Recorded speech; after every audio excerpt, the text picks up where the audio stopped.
Hello and welcome, Bart, on this Saturday afternoon as we delve into the end game of this season. Welcome.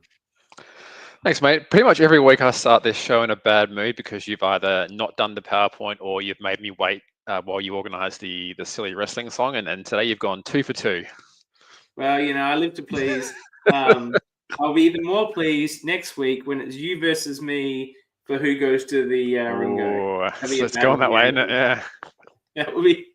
That will be a top tier matchup. To be honest, and we've both been quite red hot, so it won't be a poor performance. It'll be one of us really fucking annoyed at the end. Yeah. We do pick up Stu in the other side of the bracket, so it shouldn't be all crying. But I'd rather not be there at all, to be perfectly frank. But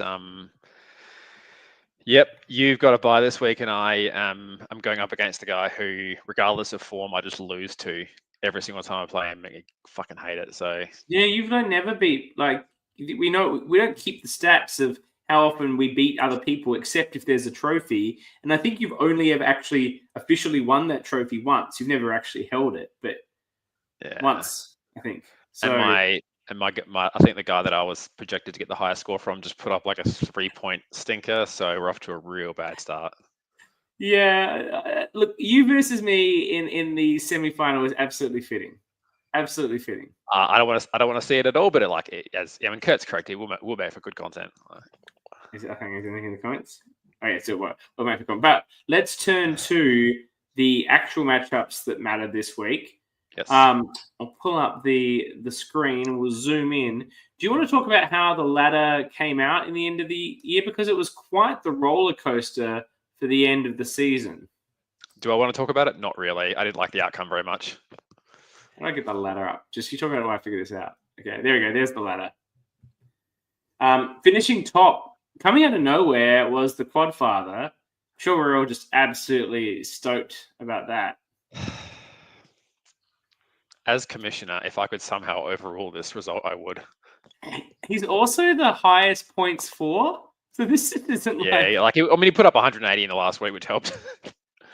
Still, he's got a massive points against, like 1,700. Unlike CK had me finishing 8th. Well, look, I didn't predict that you're going to have easy beats every week, Tex. Look at your points against. It's 1,582. Everyone else in the top 6. In fact, Tex has the lowest points against in the entire league. Yeah, you know who has the highest? Sleeper conveniently puts a little shit icon next to their points against total. Oh, it's you. Yeah, I've been absolutely. I mean, Kurt got me over the line with dropping 180 on me in the final week, but I've been the punching bag of the league all year. So my thought about Tex was that, look, he has got a big score, but I felt like he's been lucky. And 50 points, like the highest fantasy score of all time, to get him up into second place is lucky. And maybe the luck will continue, but I was sort of betting the luck would run out. He's going to be so mad you said that. I can't wait for the wall of text that we're going to get later. Oh, man, the text. I don't actually enjoy that, to be honest. It's always like, but, he watches the show. It's all good press as long as they spell your name right. That's the thing. Carter, a real slip. He could go out this week. This could be the end of his story. Yeah, I mean, he's been on a bit of a slide. He's made some trades that I don't think, in retrospect, he's super happy with. I still think he's a reasonable chance to get through this week, but he's not the powerhouse that he once was. That's for sure. I feel like he's been a little bit like Carter's history is that he tends to be someone who doesn't trade a lot, and I feel like he's traded a lot this year, and I feel like a lot of these trades were worse than they were better. Like, I feel like he should have been a bit more conservative with some of these moves. Yeah, I feel like it seems like he can be making a point to try and trade, regardless of whether it was a good exchange for him or not. Jared, the People's Champion, in 4th. I think the only person that anyone... Oh, look, Andy's there as well. I can get behind an Andy championship as well, but I'm still going to be pro Jared for the Gold Coast of it all. Would love to see this work out for Jared. Just vamp for 1 minute without me. I gotta go. Okay. I'm really hoping that Jared can take this out. This Gold Coast draft has been a dream of myself, and I think many of the league members have continued to build upon this dream over the last maybe years or so, as it's been mentioned. And look, I know Jared's in fourth, and there's some tough competition here, but he's only the fifth highest on points. So he's got the lowest points for in the top 8. But, anything can happen. He's got to be in the 8. As long as the Detroit Lions keep up their form, I'm sure will Jared. Jono and his team names. What is... Anyway, is it supposed to be like my anaconda don't want none? A banaconda. Yeah, I guess it's all right. Don't really love it. Okay, so Jono down in 5th. Bart is back. I just finished talking about Jared, and I've just criticized Jono's new team name while you're catching up. And he's down here in 5th. I feel like Jono probably doesn't have what it takes, but we'll see.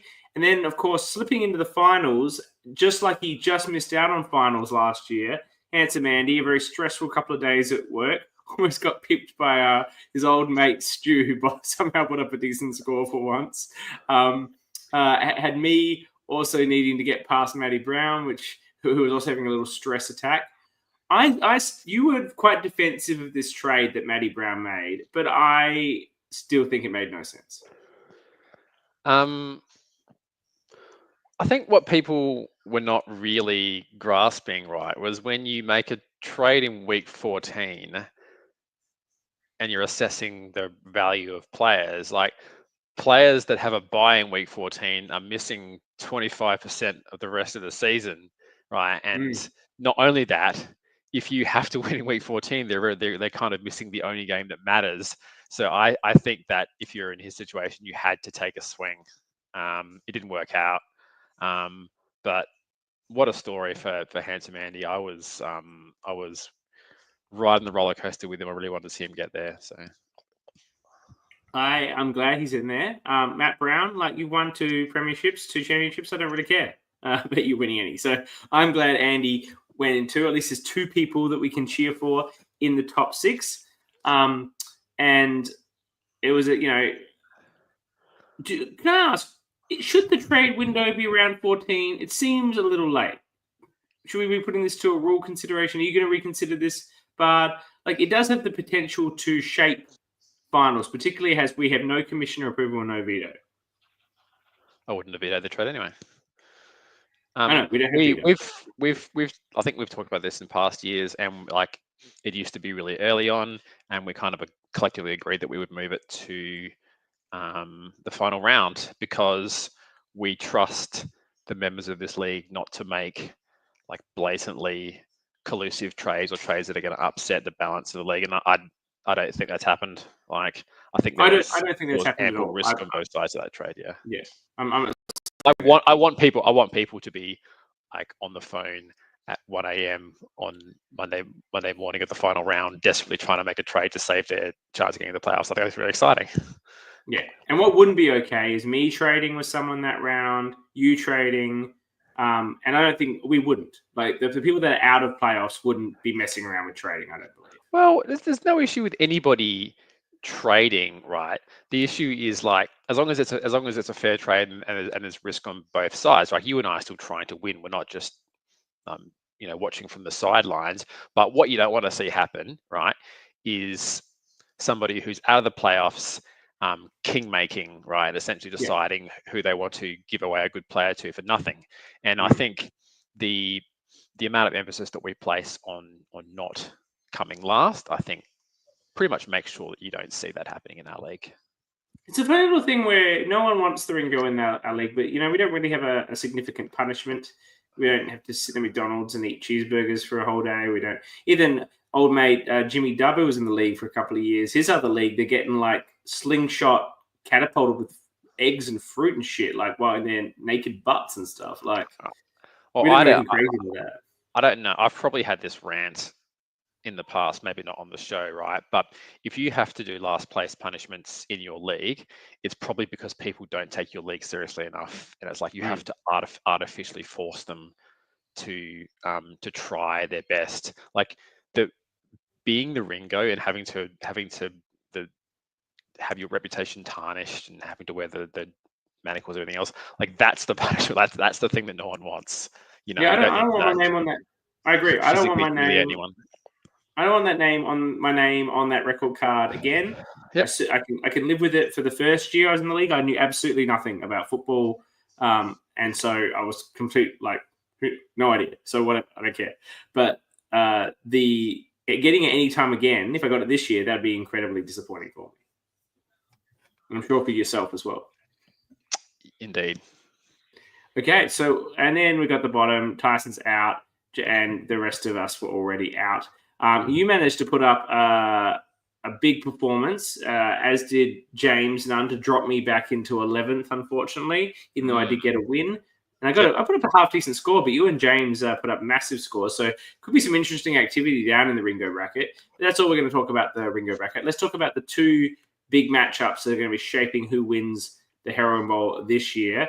The first matchup we have, predicting a very close outcome at the moment, Andy versus Carter, predicting about a 1.5 point difference in it.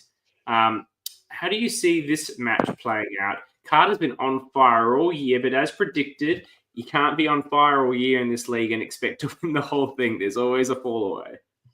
Well, yeah, and it's a team that's constantly evolving. So this is the first week he gets to bring Bo Nix into the lineup, having made that trade last week when he was on bye, I believe.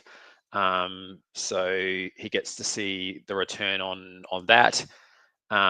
Derek Henry has also been cooling his heels for a week, and he's coming up with an absolutely tantalizing matchup. Anybody who's got Derek Henry in fantasy this week against the hapless Giants is going to be licking their chops. Mixon against Miami. Similarly, I think the Miami defense is nothing to be feared.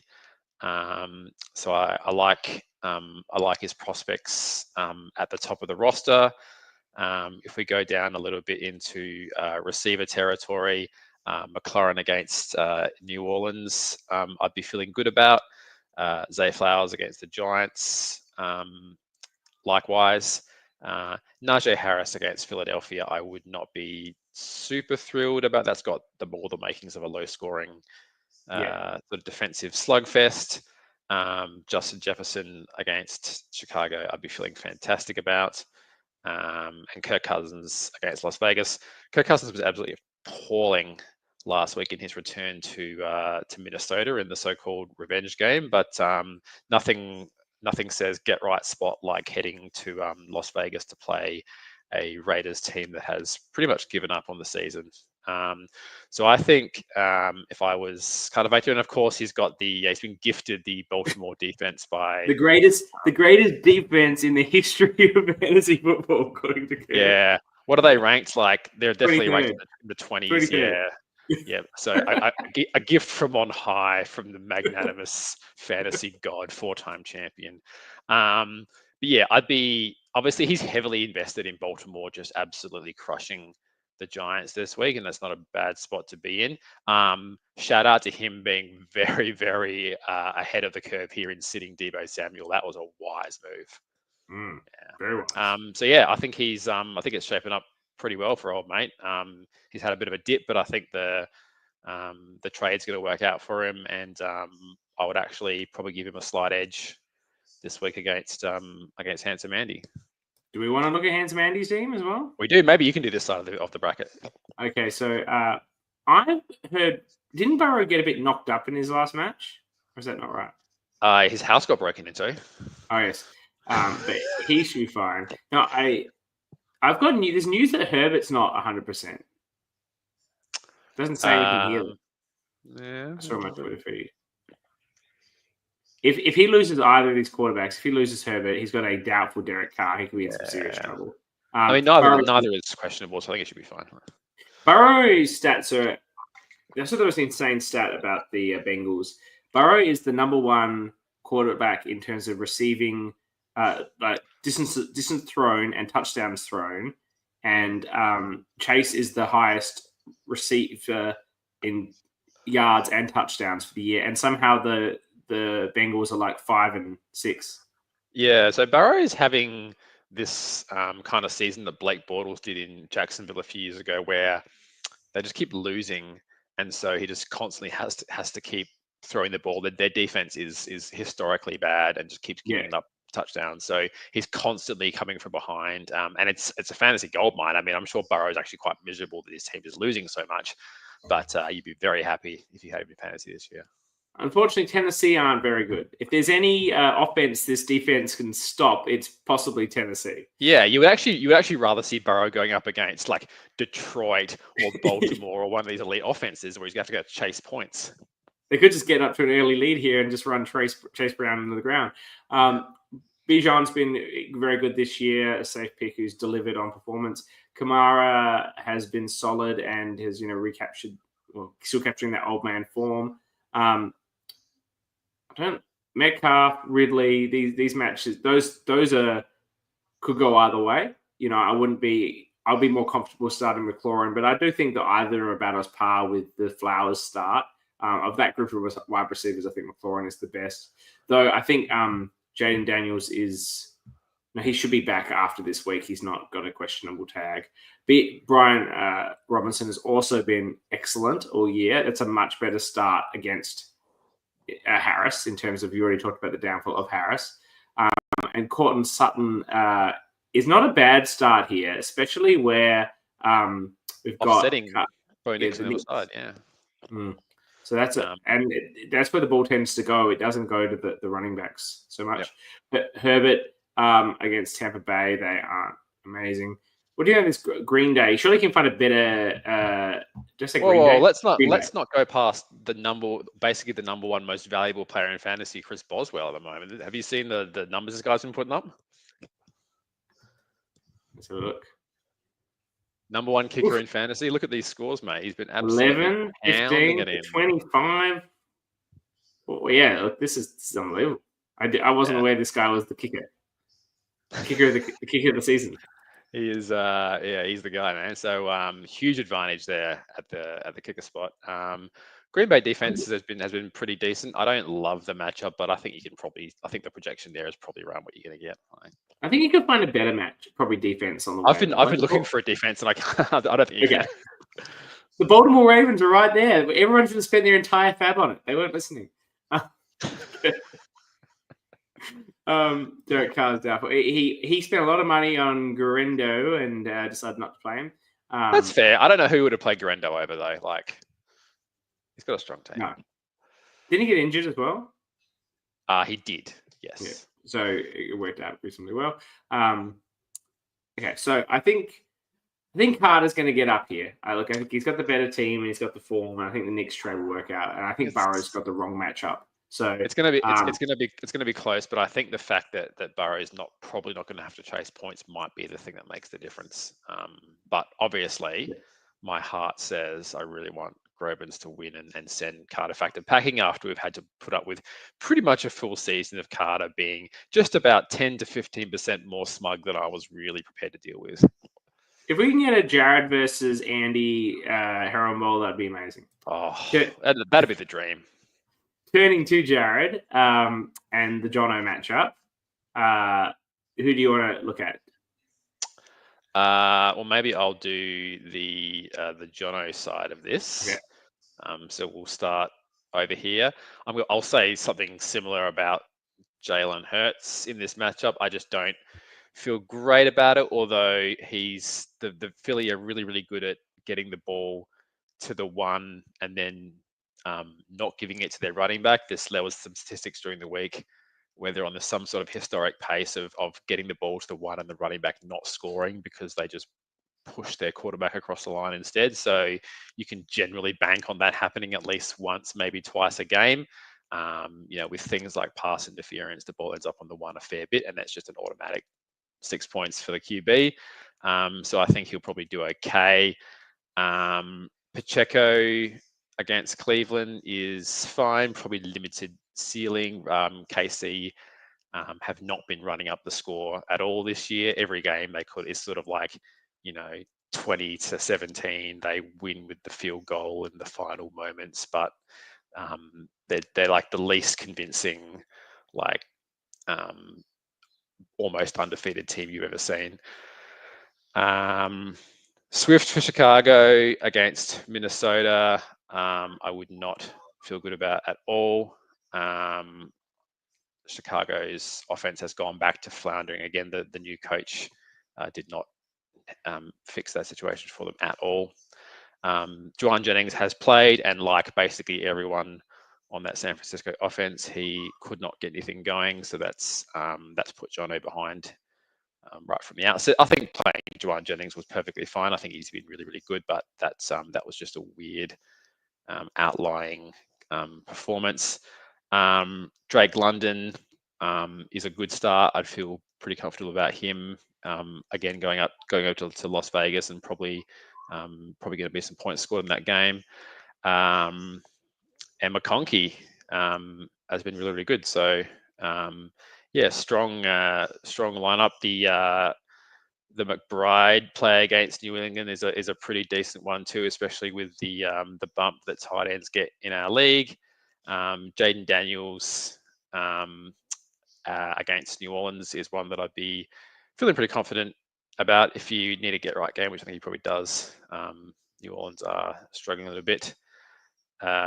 Will Lutz and the Minnesota defense against Chicago, I would be pretty happy to roll out. I guess, as I said, that Chicago offense is, they were looking hot a few weeks ago, but somehow firing the coach has made it worse. I don't know how that's possible. On the Jared side, bit of a tale of two cities here of things I see as a positive and things I see as a negative. Tua has been great since he's come back, and I've actually realized the Dolphins are somewhat in the hunt for a playoff seed. Not eliminated yet, yeah. I've come back into interest. This match is really important for them, to be honest. They need to win this. This isn't an easy match. I think it's going to be a shootout. I like, obviously, with the Texans, they like to score big. And they have the cattle in the park for it. Miami's defense isn't very good, so they just have to shoot out. And the Texans are a better defense than Miami's, but Tua can still throw it, and he'll be throwing it all over the spot. I also like the amount of it's in a dome, and come these winter months. I know it's Houston, so it doesn't really matter so much, but come these winter months, these dome games are critical, and Jared has a lot of dome going on here, which I think is going to be advantage. So the Lions at home under the dome, like, Goff's basically only good when he can throw under a roof. I don't love Buffalo. Like, Buffalo are just a tough team to play. But they get ahead of you, and even still, you can't really just sling Hang the on, ball. they gave up 40 plus points to the Rams last week. All right, fine, good. Yeah, the same thing will happen here. Shootout in the dome. I think this will be a shootout. I think this will be a fun game. Yeah, maybe game shootout of the year. in the dome for Jared. He's got Thomas, who's been excellent against, but really has no decent quarterback throwing to him. So I do wonder if he should be considering that start if he has a better option. What do you mean he's got the immortal Mac Jones throwing the ball to him? Mac Jones, yeah, amazing. Yeah. Amon-Ra, I think, again, was going to be good in this dome. Jonas Smith's got to be like the best tight end over the last 6 weeks or something. Have you looked at his scores? I know he's been good. 13, 21, 23, 28. Yeah, that 3-week stretch he's just had is pretty amazing. Yeah. And he's got that stack there with Tua, with Jones, and he's basically getting touchdowns. Like, he's getting a lot of touchdown red zone opportunities, which is why Waddle's scores and Hill scores haven't gone massively up. They're catching the ball, but it's Jonas Smith is getting all the touchdowns. Yep. So that's fantastic, particularly in our league. Bauer's best tight end draft pick of the year, still going strong. Again, another dome. You look at all these domes. It's just Dome Central and a game in Miami. Sorry, in Florida. So from a weather perspective, Jared's team's just got beautiful conditions and a sunny day out in Seattle, apparently, as well. So other than his kicker... This is what I call him the meteorologist, mate. He's been setting his whole lineup based on the weather forecast. Who, Jared? Is that what we call him now, the meteorologist? Is that his nickname now? The meteorologist. The Chrome Dome. The Dome. The Dome sort of works on a couple of levels, to be honest. And he's got a bunch of... I would be thinking about Valdez-Scantling over, who's been pretty good when there's been no one else in New Orleans, over or Marvin Harrison even over Thomas. But He's that's for got a Jared to make a strong decision. bench. Strong bench going What? on there. He's got a strong bench. It is He's got strong. got some guys that would get a start on my team this week. Oh, I'd be starting Harrison or Valdez Scantling. Absolutely. Even Tank Dell. That'll be starting in my.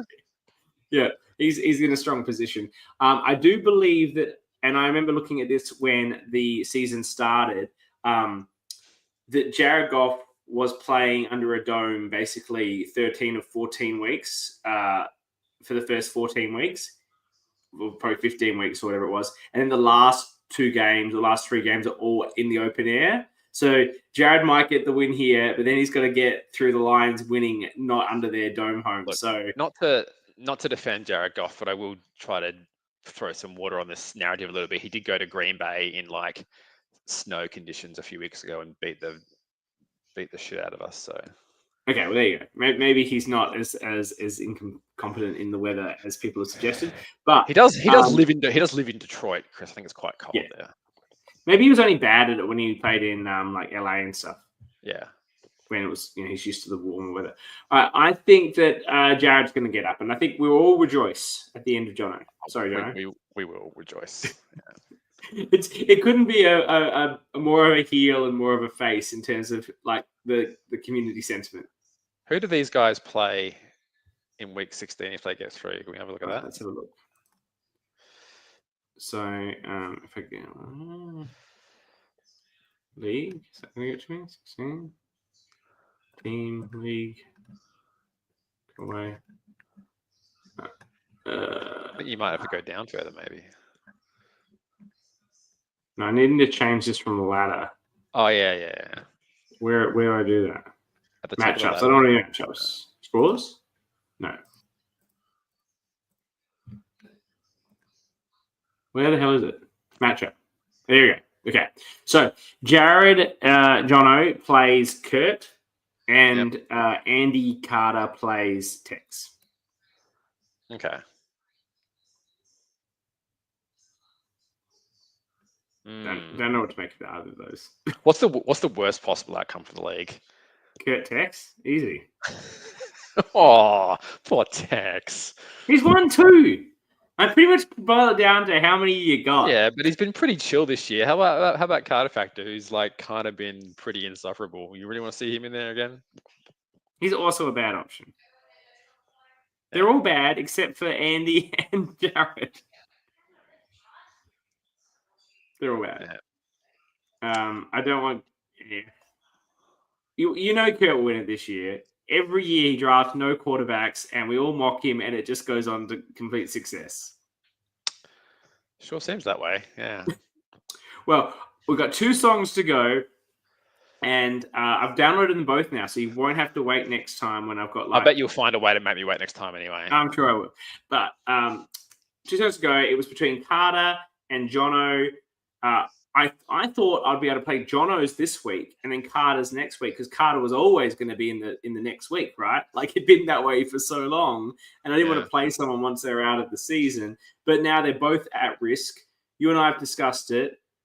We think Jono's probably more likely to lose, particularly with a bad start. Would you agree? Yep, slightly. Right, so we'll play Jono's song and then Carter's song with the last one next week. Sorry if you go out, Carter. This is one of the better. No, this song isn't great. Carter's song's pretty good. Oh, you're really pumping it up. No, this one is good. This one I think is a good reference for Jono.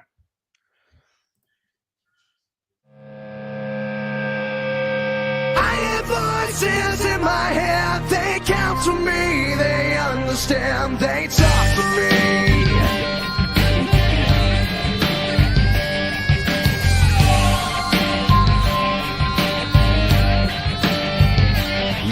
Your rules and your religion, all designed to keep you safe. But when rules start getting broken, you start questioning your faith. I have a voice that is my savior, hates to love and loves to hate. I have a voice that has the knowledge and the power to your fate. I hear voices crying, I see heroes dying. Taste blood that's trying. I feel tension rising. I hear voices in my head. They counsel me. They to me. They tell me things that I will do. They show me things I'll do to you. They talk to me. Talk to me, talk to me, talk to me. They talk to me. Talk to me, talk to me. All the lawyers are defenseless. All the doctors are diseased. And the preachers are sinners. And police just take the grease. All your judges, you are guilty. All the bosses I will fire. All your banks will have losses. Politicians, all the liars. I see darkness falling. I hear voices. Yeah, what do you think of that one? Once again, you might need to explain your thought process. I think Jono is a contemplative man. He's got voices in his head telling him how to play his fantasy. He takes his own advice from his own head canon. Oh, look, I just like the bit where it talks about lawyers and preachers, really. And the bosses. The judges. You're a judge. You're a judge. I'm a lawyer. I'm a boss. You're a boss. I think Jono Yes, gets the his fantasy advice from like pretty dubious sources. I'm not sure about voices in his head. Maybe voices in his Twitter feed. Maybe so. But, you know, look, when you got a concept, you've always got to squeeze a couple of people in the end. And it's a good song. So there you I go. feel like you've been saying that for the last 7 entries. You know what, look, I probably should have managed spaced it out better where I had good ones and bad ones to sort of load it up at the start. But you got to finish. You got to run it out. All right. You know, you got to run out the game. Next week, we'll be back talking about our big matchup because we know that's where you're heading. And of course, the big matchups, Kurt and Tex against whoever wins from this week. As we look to who wins this year's Heron Bowl, we will see you then. Looking forward to it. See you then, mate.